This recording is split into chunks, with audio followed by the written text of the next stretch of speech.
NASA astronaut Sunita Williams, Butch Wilmore దాదాపుగా 9 నెలల తర్వాత భూమిపైకి తిరిగి వచ్చారు.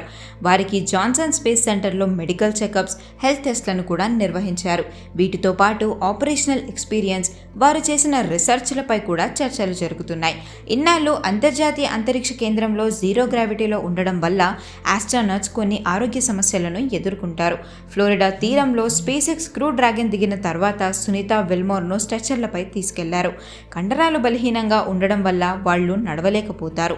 అందుకే వ్యోమగాములను స్ట్రెచర్లపై తీసుకెళ్లాలని ఒక ప్రోటోకాల్ కూడా ఉంది. సునీత వెల్మోర్లను హోస్టన్లోని జాన్సన్ అంతరిక్ష కేంద్రానికి తీసుకెళ్లారు.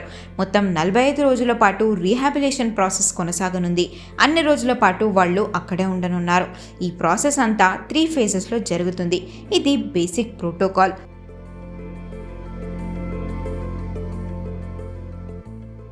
ఆస్ట్రోనాట్స్ ఇంటికి వెళ్లే ముందు నాసా వైద్యులు వారిని పరీక్షిస్తారు. ఈ ప్రాసెస్ తర్వాతే వాళ్ళు ఇంటికెళ్ళొచ్చు. ల్యాండింగ్ అయిన వెంటనే ప్రాసెస్ మొదలవుతుంది. రీహాబిలేషన్ మొత్తం 3 దశల్లో జరుగుతుంది.